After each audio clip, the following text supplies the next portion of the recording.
Čaute, máme ďalší príbeh zo série Ježiš, ako si ho nepoznal. Dneska máme príbeh o slove.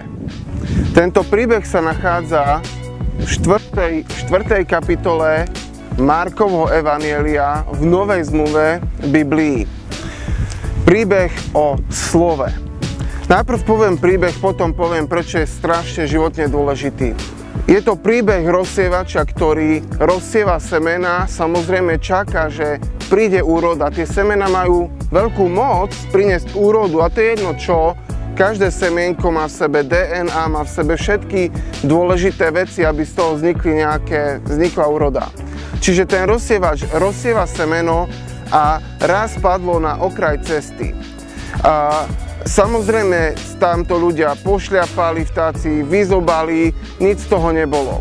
Ďalšie semená, ktoré rozsieval, padli na skalnatú pôdu. Skalnatá pôda má takú vlastnosť, že keď zapúšťa korene, tá rastlinka, tak tá páľavá slnka, a tým, že nemá hlboké korene, alebo sú tam skaly, páľavá slnka vlastne zničí tie semienka, alebo tú rastlinku.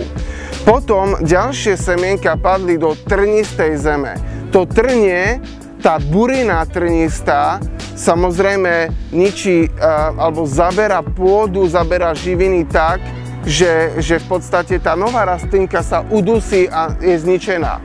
Ale ďalšie semienka, keď ten rozsievač rozsieval ďalšie semena, spadli na úrodnú pôdu a tie priniesli úžitok. 30-násobný, 60-násobný, 100-násobný užitok. A vyrástli, priniesli plody, priniesli ovocie, priniesli úrodu a v podstate tie semienka priniesli životodárne veci. Príbeh o slove. Biblia nám hovorí tento príbeh, že to je príbeh o slove, o Božom slove.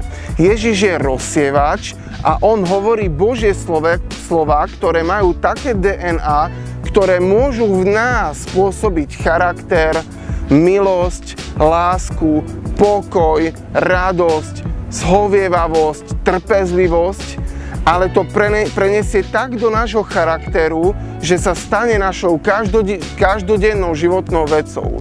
Slovo, ktoré tvorí, príbeh slova, ktoré tvorí. A teraz si dajme otázku, prečo je tento príbeh pre nás dôležitý?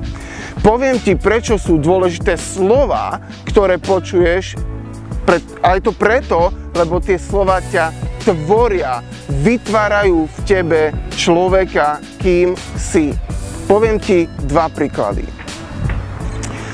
Jedna bývalá prostitútka a pornohviezda, ktorá celý svoj dospelý život žila veľmi sexuálne a aktívne ako otrokyňa pornobiznisu, povedala, ako to celé začalo.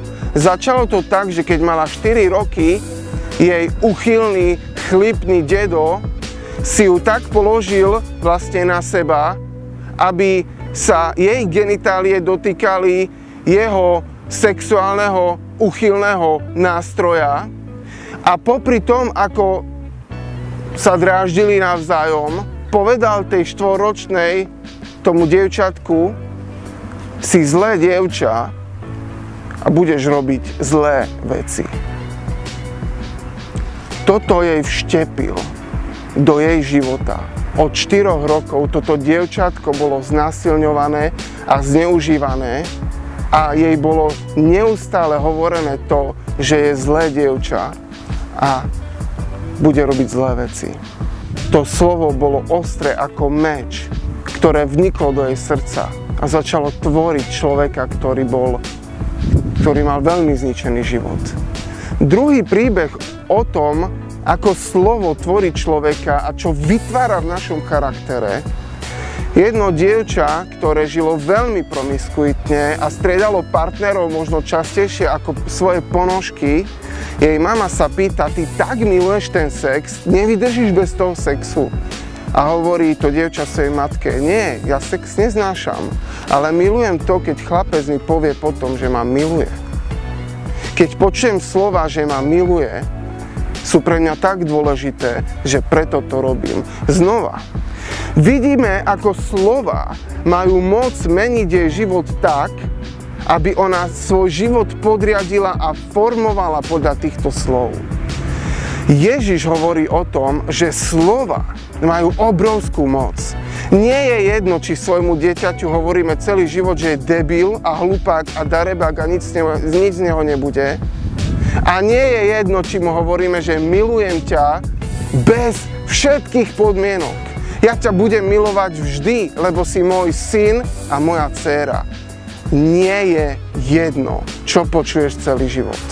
Preto Biblia nám ukazuje Božie slovo z tohto pohľadu, že jeho slovo je on sám, ktorý prichádza k nám, hovorí, prináša uzdravenie nášho života, prináša odpustenie hriechov, prináša novú tvorivosť, prináša lásku, prináša zmysel života, prináša víziu, prináša nové veci tak, aby sa premieniali do nášho charakteru a tak, aby sme mohli priniesť ovocie, lebo slova vždy prinášajú ovocie. Čo ty urobíš s týmito slovami? Aký bude tvoj príbeh o slove? Pretože tento príbeh je o slove, ktoré hľadá miesto, hľadá srdce. Prvá pôda bola cesta, kde v podstate hneď sa to zošľapalo, vtáky to pozobali, bolo to zničené.